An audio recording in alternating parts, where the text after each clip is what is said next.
कैसे हैं आप सब लोग। Welcome to Moto Talks episode number 3, जहां पे हम ऑटो वर्ल्ड की बातें एक अनफिल्टर्ड और सिंप्लीफाइड वे में डिस्कस करते हैं। वैसे पिछले दोनों मोटो टॉक्स वीडियो में आपने भर भर के प्यार दिया, बहुत सारे लोगों ने वीडियोस देखे, तो मैंने सोचा कि चलो ऐसे एक वीडियो लेके आते हैं एपिसोड नंबर 3, और यहाँ पे हम बात करेंगे इलेक्ट्रिक स्कूटर्स के बारे में। अब हालांकि बहुत सारे लोग इंटरेस्टेड नहीं रहते हैं इलेक्ट्रिक स्कूटर में, क्योंकि मैंने बाइंग प्रोसेस की थी, मेरे पास एथर रिश्ता है। जो लोग भी चैनल पे नए, मैंने बहुत कंटेंट बनाया है एथर रिश्ता पे, रेंज टेस्ट, डिलीवरी के टाइम पे इश्यूज, पीडीआई इश्यूज, फिर और भी काफ़ी सारी चीज़ें आप चेकआउट कर सकते हैं। अपना चार्जिंग सेटअप जो है मैंने किया पार्किंग में, वो भी है। डिस्क्रिप्शन में एक लिंक दे दूंगा प्लेलिस्ट की, ईवी इसेंशियल वीडियोस, उसमें आपको ये सारे वीडियोस मिल जाएंगे और मेरे चैनल पे भी चेकआउट कर सकते हैं। अब ये वीडियो जो है, ये वीडियो अबाउट इलेक्ट्रिक स्कूटर्स है कि भाई which is the best electric scooters, top 5 समझ लीजिए। अपार्ट फ्रॉम दैट बहुत सारे पैरामीटर्स है, जैसे सर्विस कैसी है, क्वालिटी कैसी है, नेटवर्क कैसा है, चार्जिंग के टाइप्स कैसे कैसे है, बाहर चार्जिंग फास्ट चार्जिंग अवेलेबल है कि नहीं, बाहर अगर अवेलेबल है तो वो कितना फीजिबल है, कितने रियलिस्टिकली वो काम करता है। तो बहुत सारे फैक्टर्स है। सबसे पहले ऐसी ब्रांड्स की बात करते हैं जो नहीं है या तो फिर जो हर तरफ इंडिया में नहीं है, स्पेसिफिक टू सम सिटीज है। जैसे देखिए बीगॉस करके एक ब्रांड है, ये चलती है लेकिन इतनी भी नहीं चलती, मतलब कभी कभी दिख जाती है रोड पे, आपको शायद पता भी नहीं होगा। काइनेटिक DX जो अभी नई एक इलेक्ट्रिक स्कूटर आई है, वो भी एक ऑप्शन है। फिर ओला, एथर, चेतक, ये सारी तो है ही जो हम बात करेंगे। लेकिन कुछ कुछ ब्रांड्स है जो हमको पता है लेकिन उनकी अवेलेबिलिटी पे क्वेश्चन मार्क है, जैसे रिवर इंडी। अब ये जो स्कूटर है रिवर इंडी, ये काफ़ी इंटरेस्टिंग है। बहुत सारे लोगों ने मुझे रेकमेंड किया था कि भाई ये ले लो, लेकिन प्रॉब्लम बताता हूँ गाइस, रिवर इंडी जो है, इनके जितने मैं वीडियोस देख रहा हूँ या कंटेंट देख रहा हूँ, most of them are from Bangalore side, वो साइड। अब उसके शोरूम शायद बैंगलोर में होंगे, लेकिन भाई मुंबई में तो मुझे नहीं दिखा, और उसका थोड़ा आफ्टर सर्विस भी देखना पड़ेगा ना। इन दैट केस मैं ये ज़्यादा कंसिडर कर नहीं रहा हूँ। हाँ, अगर आप बैंगलोर में रहते हो, नहीं फिर confident about their service and quality, ये सारी चीज़ें, तो फिर आप उनको कंसिडर कर सकते हो। लेकिन ओवरऑल अगर हम देखें पूरे इंडिया में अवेलेबिलिटी का, तो इस पर थोड़ा सा क्वेश्चन मार्क आ जाता है। इसमें एक और ब्रांड आ जाती है सिंपल एनर्जी 1। भाई ये एक बहुत ही लंबी रेंज वाली स्कूटर है, लेकिन वो भी हमको कभी नहीं दिखी इन मुंबई। मे बी उनका शोरूम बैंगलोर में ही है, पता नहीं। ये एक थोड़ा सा दिक्कत की बात है, इसीलिए मैं ये 2-3 जो ब्रांड्स है ना, जो स्पेसिफिक टू सम सिटी है, ये कंसीडर नहीं कर रहा हूँ। One more brand like this is ampere electric, उसकी भी थोड़ा सा क्वेश्चन मार्क है। एक प्योर ईवी करके भी थी, आजकल नहीं दिख रही है, मैंने भी उसके काफ़ी वीडियोस बनाए हैं। Then we have other Chinese brand जैसे ओकिनावा इलेक्ट्रिक्स, ये सब भी स्कूटर्स है, मैं उनको भी रिकमेंड नहीं कर रहा हूँ, क्योंकि कैसे है कि ये चाइनीज स्कूटर्स है। अब हमारे इंडियन स्कूटर से इतने अच्छे आ गए, तो you don't need to go for Chinese scooter. उसमें कोई आपको बहुत आउटस्टैंडिंग कुछ मिलता नहीं है। इनफैक्ट कम स्पीड कम पावर के ऑप्शन भी मिल जाते हैं। तो इन दैट केस अगर बजट बहुत टाइट है और भाई आपको अगर चलेगा एक नॉर्मल बस स्कूटर चाहिए, तो आप वो कंसिडर कर सकते हो। लेकिन we are talking about serious electric scooter जो प्रैक्टिकली इंडिया में यूज होते हैं। चलो, अब मेरे जो नॉन रिकमेंडेशन थे वो मैंने आपको बता दिए। अब आते हैं भाई रिकमेंडेशन पे कि कौन सी इलेक्ट्रिक स्कूटर आपको कंसिडर करनी चाहिए अगर आप मार्केट में ढूंढ रहे हो, और क्या आपको पेट्रोल स्कूटर को डिच करके, अगर आप सोच रहे थे नहीं लेने की, पेट्रोल स्कूटर डिच करके ईवी पे शिफ्ट होना चाहिए क्या, ईवी इलेक्ट्रिक स्कूटर पे शिफ्ट होना चाहिए क्या, वो भी इस वीडियो में बात करेंगे। पहले हम ब्रांड्स की बात कर रहे हैं, उसके बाद हम स्कूटर स्पेसिफिक जाएंगे। तो देखो मोटा मोटा हमारे पास जो ऑप्शंस है, जो फेमस ऑप्शंस है, वो आपको बता देता हूँ। देखो सबसे पहले तो एथर, ओला, हीरो वीडा, टीवीएस और अब होंडा भी आ चुकी है। ये 5 ऑप्शंस हमारे पास है। अब ये 5 ऑप्शन में से सबसे पहले आपको डिसाइड करना है कि आप कौन सी ब्रांड की लोगे। मुझे लगता है कि सबसे पहले आप जाके टेस्ट राइड ले लो, क्योंकि टेस्ट राइड में कैसा ना आपको समझ में आ जाएगी गाड़ी चल कैसी रही है। सबसे पहले बात करेंगे ओला की। तो देखो ओला स्कूटर जब इंडिया में लॉन्च हुई थी तब बहुत तगड़ी चली थी। आज की डेट में भी हमको ओला ऑलमोस्ट रोज दिखती है, छोटे छोटे शहरों में भी दिखती है। मेरे गाँव में भी मुझे ओला दिखती है, मुंबई में भी दिखती है, हर जगह मुझे ओला स्कूटर दिखती है। प्रॉब्लम नहीं है, ओला स्कूटर्स आर वेरी गुड, अच्छी चलती है, फीचर सेट भी बहुत बढ़िया है, स्पीकर वीकर तामझाम में आपको अच्छा मिल जाता है, लुक वाइज भी बढ़िया है, थोड़ा सा यूनिक लुक है। लेकिन सबसे बड़ा प्रॉब्लम आ जाता है इनके सर्विस में। अब जब मैंने बाइक स्कूटर लेने का डिसीजन लिया था, तब मैंने सबसे पहले देखा था भाई सर्विस।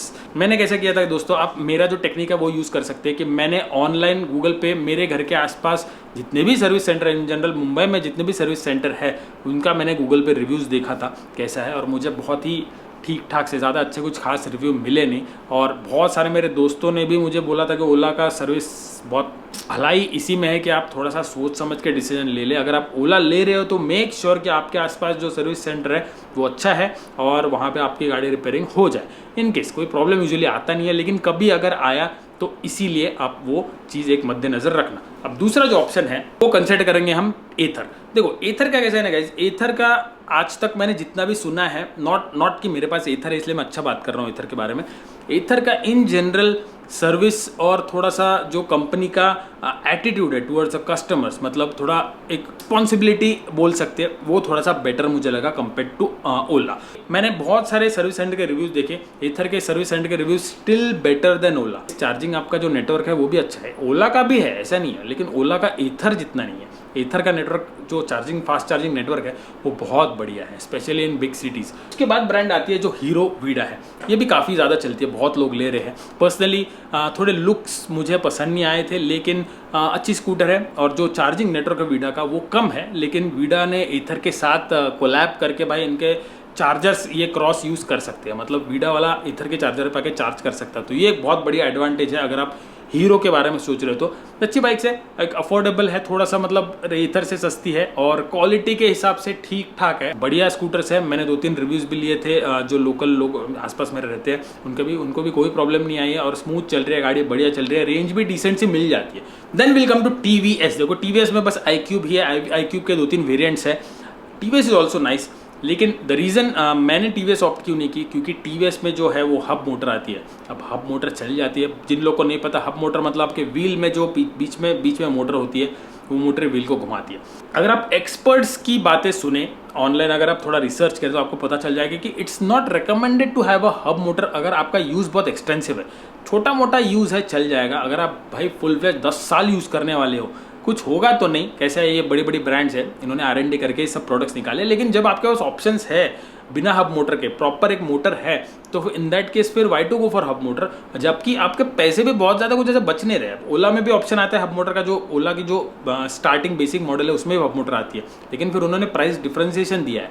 अगर आप थोड़ा प्राइस ज़्यादा भरेंगे तो आपको एक प्रॉपर मोटर मिल जाएगी, हब मोटर नहीं मिलेगी। इन दिस केस टीवीएस में खाली हब मोटर ही आती है। बाकी टीवीएस सर्विस सेंटर के मैंने रिव्यूज़ देखे थे तो ठीक ठाक ही थे, मतलब ओला से तो बेटर ही थे डेफिनेटली, तो कंसिडर कर सकते हो, ऐसा कोई प्रॉब्लम नहीं है। And the third option is Bajaj Chetak. भाई ये भी काफ़ी ज़्यादा चल रहा है, बहुत लोग ले रहे हैं। हमने भी वही सोची थी, लेकिन we settle down for Ather because service centre के रिव्यूज़ मैंने देखे तो भाई चेतक से बहुत लोग खुश नहीं थे। एक महीना लोगों की गाड़ी, भाई ऐसे सर्विस सेंटर के रिव्यूज़ देख के किसका हिम्मत करेगा कभी। अब मेरी गाड़ी में वही प्रॉब्लम आया था पहले 1 हफ्ते, अगर ये रिव्यूज़ के हिसाब से देखे तो दूसरे ब्रांड में मुझे शायद 1 महीना लग जाता, जो 1 हफ्ते में मेरे गाड़ी का काम हो गया। And the last in this list is Honda ने एक्टिवा जो एक्टिवा लॉन्च किया है।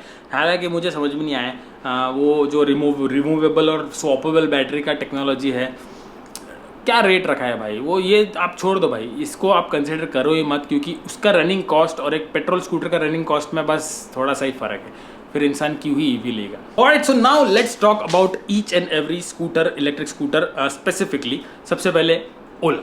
तो ओला में आपको 3 मॉडल मिलते हैं, S1Z, S1X और S1 Pro। अब ओला S1Z जो है ये, इसमें आपको स्वैपेबल बैटरी मिलती है, हालांकि कुछ ज़्यादा पावर नहीं मिलेगी, मतलब रियल लाइफ में ये क्लेम करते हैं भाई 146, लेकिन रियल लाइफ में एक 70-80 की रेंज आपको मैक्सिमम मिलेगी, ज़्यादा स्पीड भी नहीं मिलेगी।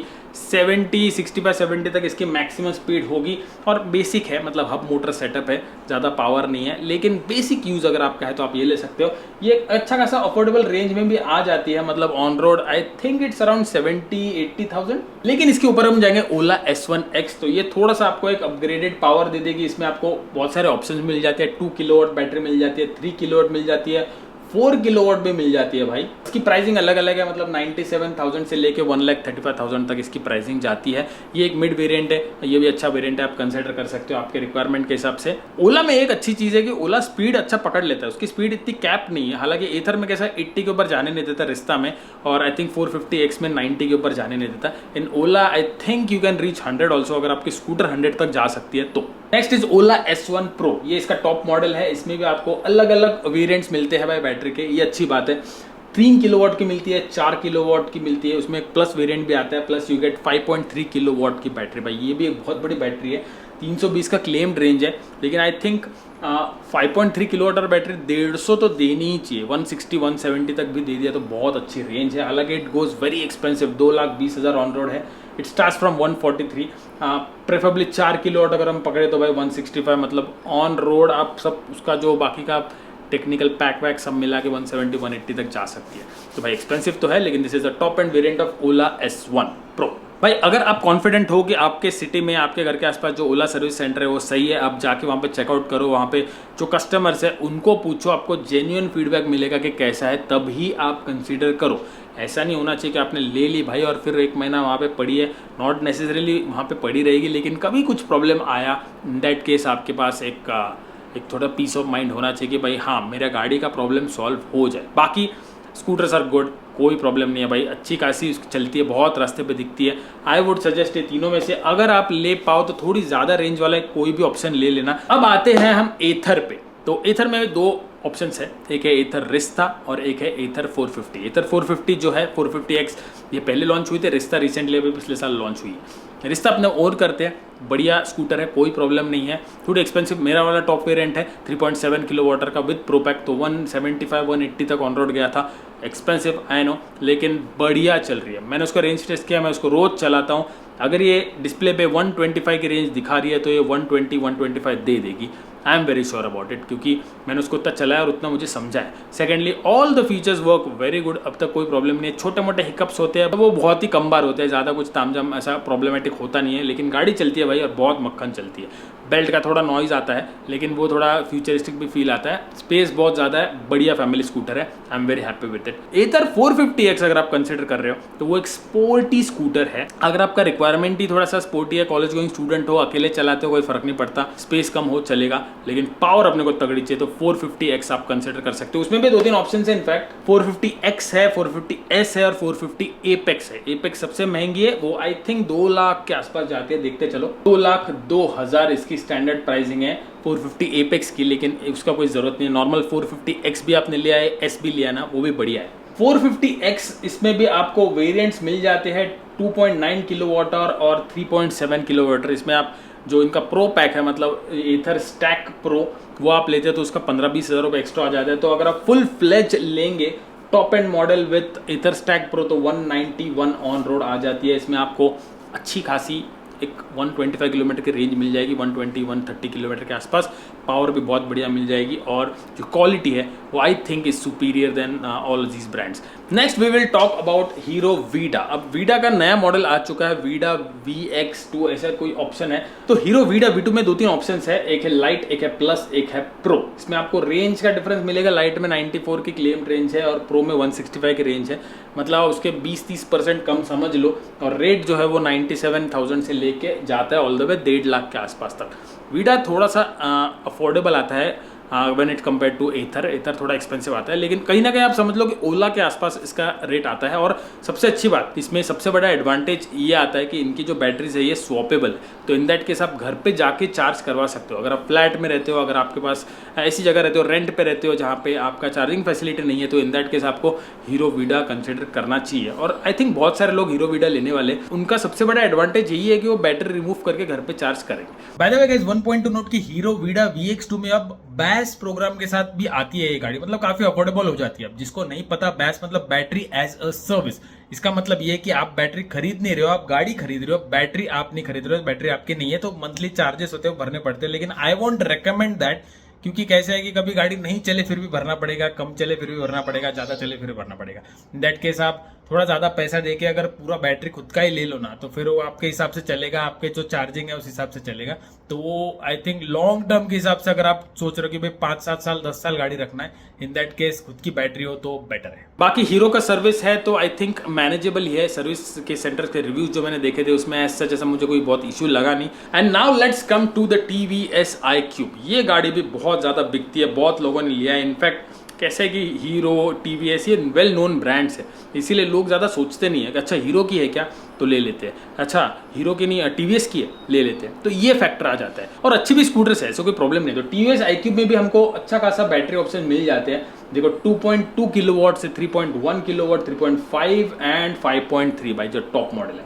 टॉप मॉडल भी इसका ऑलमोस्ट 212 ये क्लेम करते हैं रेंज, लेकिन मुझे लगता है 170 भी देता तो काफ़ी, 160 भी देता तो बहुत अच्छी रेंज है। प्लस आपका जो गाड़ी का वेट है ऑब्वियसली थोड़ा बढ़ जाएगा। अच्छी प्राइस में आपको मिल जाती है, अराउंड 1,80,000 में आपको अच्छा खासा 5.3 किलोवाट की बैटरी वाला स्कूटर मिल जाएगा। तो ये एक ऑप्शन है। 3.5 वाला भी ऑलमोस्ट 1.5 लाख 1,60,000 में आ जाता है। और फिर सबसे जो सस्ता वाला है 2.2 वाला, वो 1,09,000 1,10,000 तक ऑन रोड आ जाता है। उसमें आपको रेंज भी अराउंड 70 मिल जाएगी, 80 मिल जाएगी। इनफैक्ट टीवीएस iQube का रिव्यू रेटिंग भी काफ़ी अच्छा है, मतलब लोगों ने जो उसका परफॉर्मेंस है और जो उसका कंफर्ट है वो टॉप पे रखा हुआ है। इनफैक्ट जब मैं कंपैरिजन के वीडियोस खुद देख रहा था तब मैंने बहुत जगह पे ये ऑब्जर्व किया कि टीवीएस iQube का कंफर्ट और जो नॉर्मल एक स्टैंडर्डाइज्ड फॉर्मेट होता है स्कूटर का, उस हिसाब से ये प्रैक्टिकलिटी टर्म्स में थोड़ी सी बेटर है। And overall it's a good scooter I would say, कोई ऐसा प्रॉब्लमेटिक नहीं है। उनका मेंटेनेंस भी सही है, ऐसा कोई बहुत एक्सपेंसिव या बहुत ही लेट ऐसा करते ऐसा भी नहीं है। टीवीएस का है तो डिसेंट इनफ है। प्लस जो प्रैक्टिकलिटी है, जो लुक है, वो भी कन्वेंशनल स्कूटर जैसे है, तो आपको बहुत ऐसा कुछ आउट ऑफ द बॉक्स ऐसा कोई डिज़ाइन नहीं है, नॉर्मल है। ज़्यादा लोगों के आँख में भी आता नहीं है, तो कहीं पर भी आप पार कर सकते हो, कोई प्रॉब्लम नहीं है। अब आते हैं जो लास्ट हमारी ईवी रिकमेंडेशन है, बजाज चेतक। इसमें आपको 3-4 ऑप्शन मिलते हैं। देखो 35 सीरीज में अगर देखो तो 3503, 3502, 3501 और एक 3001 भी आती है। हालांकि 3001 के बारे में मैंने कभी सुना नहीं, बाकी के ऑप्शंस आपके पास 1-2 है।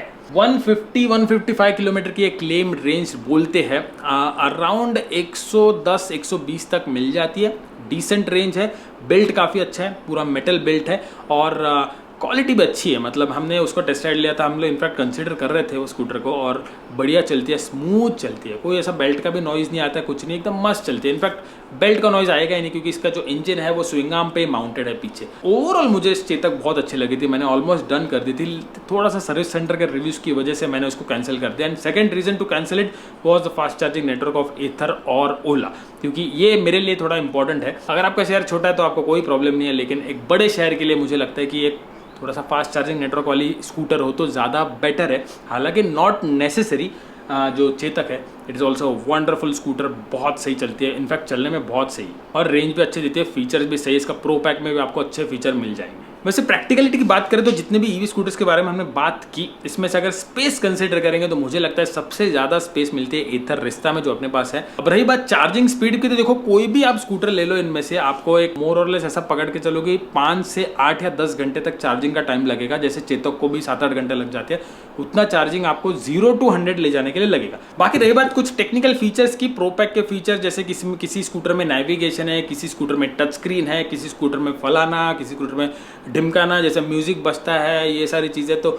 ये सारी चीज़ें कोई ऐसा बहुत पॉइंटफुल चीज़ें नहीं है, मतलब इट डिपेंड्स। किसी को म्यूजिक वो सुनना है बाइक पे, किसी को नहीं सुनना है, किसी को मैप्स ज़रूरी है, किसी को नहीं ज़रूरी है, किसी को टच स्क्रीन चाहिए, किसी को नहीं, तो डिपेंड करता है। ये सारी चीज़ें मुझे नहीं लगता कि एक डिसीजन फैक्टर होनी चाहिए टू बाय ईवी स्कूटर। जो मेन पॉइंट होना चाहिए to buy EV scooter is the range, सबसे पहले। दूसरा है सर्विस नेटवर्क, ट्रू रेंज और सर्विस नेटवर्क कैसा है और स्पेयर पार्ट्स अवेलेबिलिटी कैसी है। एक और आपको चीज़ बता दूंगा, इसकी जो ईवी स्कूटर्स होती है या कोई भी इन जनरल ईवी होती है, उसके स्पेयर पार्ट्स थोड़े एक्सपेंसिव साइड में ही होते हैं compare to a normal ICE scooter. हाँ, अगर हम बात करेंगे कि भाई आपको पेट्रोल स्कूटर की जगह ईवी स्कूटर लेनी चाहिए क्या, तो देखो सबसे पहले तो आपके रिक्वायरमेंट पे डिपेंड करता है। मुझे लगता है अगर ईवी स्कूटर आप लेना चाहते हो तो आपका दिन का रन कम से कम 30 किलोमीटर होना चाहिए। 30 किलोमीटर अगर आप स्कूटर चलाते हो, 20 से 30 किलोमीटर, तो आप इसका पैसा रिकवर कर पाओगे in the next maybe let say 2 साल। जो एक्स्ट्रा पैसा भर रहे हो 1 से 2 साल लग जाएंगे। लेकिन अगर आप थोड़े फ्यूचरिस्टिक हो, थोड़ा सा आप यंग हो, आपको एक थोड़ा एक्सपेरिमेंट करना है, मेरे जैसे हो, इन दैट केस आप ईवी ले सकते हो। You will love the feeling you have on EV. बढ़िया चलती है भाई, बहुत मज़ा आता है। And the last thing, of course आप बहुत सारा पैसा बचाते हो, इनिशियली आप ज़्यादा देते हो, आई नो, वो EMI में चलो कन्वर्ट हो जाएगा तो उसका इतना इफेक्ट नहीं पड़ेगा, शायद 1 हज़ार का इफेक्ट पड़ जाएगा EMI। लेकिन आपका जो रनिंग कॉस्ट है, मतलब महीने का अगर आप 2000 का तेल भरते हो तो वो आपका बच गया। तो ऐसा समझ लो कि आप जो EMI में एक्स्ट्रा पैसे दे रहे हो, आपका तेल में बिल्कुल पैसा नहीं दे रहे हो, तो आपका पैसा कहीं ना कहीं इक्वलाइज हो गया। और जो घर का बिल है मेरा, आपको बताता हूँ, 3 महीने हो गए हमने यूज़ कर लिया है, ऑलमोस्ट 45 यूनिट्स बस यूज़ किया अब तक। जो अपनी EV चार्जिंग, अपने जो चार्जिंग सेटअप है ना, उसमें मीटर लगा हुआ है, तो हमने मीटर लगाया तो उस पर पूरा कैलकुलेशन आ जाता है। तो 40-45 यूनिट्स ही अब तक मैंने यूज़ किया है 1,500 किलोमीटर चलाने के लिए। अगर हम उसको भी कन्वर्ट करेंगे, एक मैक्सिमम 11 रुपये चलता है अपना रेट नॉर्मली, तो ज़्यादा से ज़्यादा 450-500 रुपये के ऊपर की मेरी चार्जिंग नहीं है। मैंने गाड़ी चलाई है 1,500 किलोमीटर इन 400-500 रुपीज़।